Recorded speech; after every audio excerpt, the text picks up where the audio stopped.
One of my favorite things when it comes to Pandora's actor is that if you pay close enough attention before the punchline arrives that, oh, that wasn't Ainz fighting the entire time, there's usually a couple of noticeable clues, but they're so easy to gloss over that you can understand how the viewer could just completely forget. It happened so many times in prior seasons where if you go back and rewatch, you can tell where Pandora's actor is, but in the moment, you don't really clue into that. But the thing that immediately triggered my spidey sense was that when you have the whole scene with Albedo as well as what seems to be Ainz, there's a lack of respect. There's a lack of worship. It's just very much comrades, like how she would talk to someone who's around her rank or slightly lower. And that's like the biggest red flag. So entirely watching this fight, I knew for a fact that that wasn't Ainz, that was Pandora's actor filling in.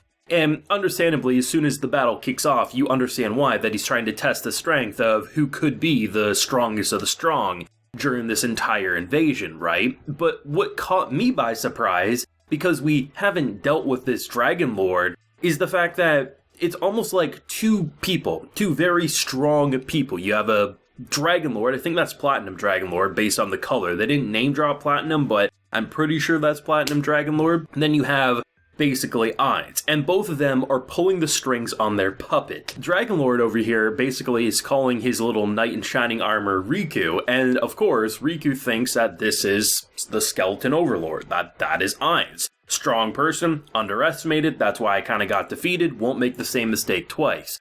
Ainz thinks Riku is just Riku, that there's no one pulling his strings, so both of them are under the impression that the other, that is what they have to deal with, where both of them think they now have the upper hand because they don't know their own true strength. The thing that makes Ainz the most powerful in the world isn't that he's physically stronger or that he has all the items that makes him more skilled, it's that he's a tactical genius. When it comes to combat, he can outmaneuver most people. The thing that's going to make this whole Dragon Lord fight so compelling whenever we get it, most likely in the next season sort of a thing, the thing that's going to be so exciting is that this is a character who understands the concept of players, isn't a player himself, I mean just the way the Dragon Lord speaks and everything, and what an NPC is and everything. I love the way they stylize the subtitles and everything, completely spot on. It's going to be fun because this is someone who could possess those world items, who could possess strengths similar to Ainz. And it'll be fun to see someone who can actually, put up a good fight where he has to use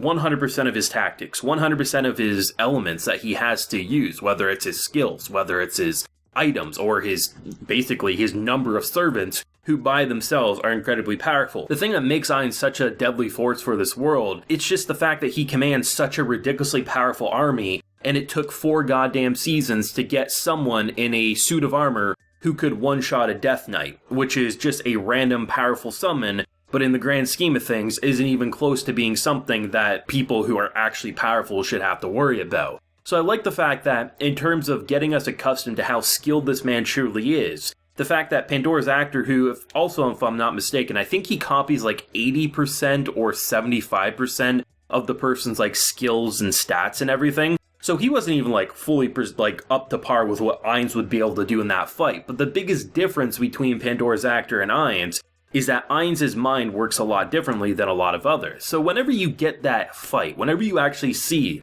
not puppets being manipulated, having their strings pulled, but when we see Dragon Lord versus Ainz face to face, that will be a fight that will be worth being hyped for, because that will be two characters who have shown great intelligence, great tactics, but great potential to surpass even their own expectations. And that has me pretty hyped up. But in terms of the fight we got currently, it was awesome. I thought it was great. To Pandora's credit, did a pretty good job at manipulating in terms of how Ainz should be perceived by others. Of course, there's that moment where he's basically on the ground, basically begging to be listened to. But for the most part, did exactly what I think he needed to. But I love the fact that because he couldn't escape the barrier, and then obviously when Albedo came in, she got into it.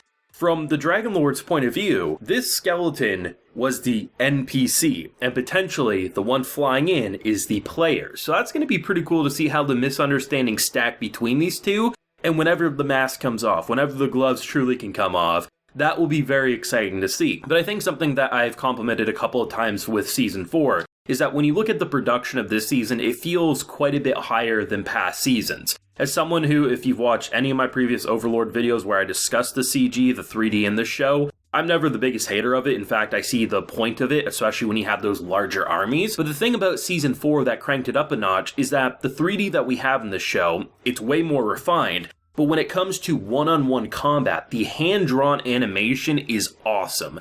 The number of times characters were getting impaled by swords or like the staff that kind of looked like a hammer that threw our Nightboy just honestly to the moon, it felt like. There was so many good, clean-drawn shots, they were animated very well, but it felt like you could keep track of everything happening, and there were so many different skills and maneuvers being used that it was just a very visually engaging fight, and having a character like Ainz narrate it, or I guess I should say Pandora's actor, was just kind of the icing on the cake of the entertainment value that this episode had going on for it. But even outside of the action and the potential of the Dragon Lord and everything, honestly like the setup of it, I love seeing just the characters, because you have Coco over here, right, who basically has no idea what's going on, one of the 8 fingers, and just the fact of the matter is, you have a girl come in saying, hey, we're gonna extract you before everything hits the fan. I think you got 1,000 people, go grab the luggage. Referring to these people as luggage is just already hilarious enough, but seeing how they're doing their best to try to get him to just adjust immediately, but then like, no, okay, well, we're gonna take you with us,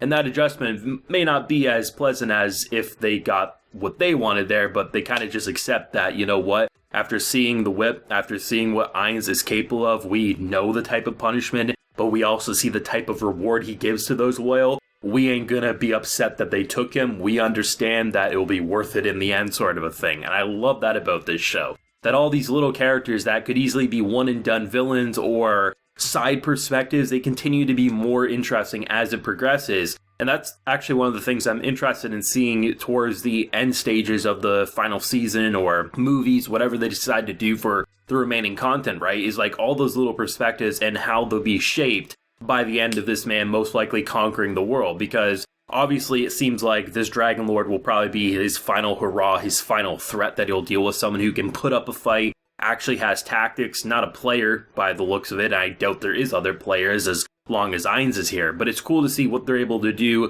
to up the ante, not make Ainz look weak or incompetent, but rather give him someone that's finally going to give him a run for his money without making it feel like he's going to get one-shotted or this person's going to get one-shot. The fact that this Dragon Lord even says, like, I'm not the strongest after being complimented. Like, he's not arrogant enough to say that I'm the most powerful in the world. Just given what I just saw, I'm pretty sure I'm more powerful than that skeleton. And it kind of makes sense from his perspective, as it would for Ainz, basically knowing that that was Pandora's actor, not himself. Absolutely a bonkers episode. It was crazy. It was exciting. The whole Pandora's actor versus Riku fight was awesome.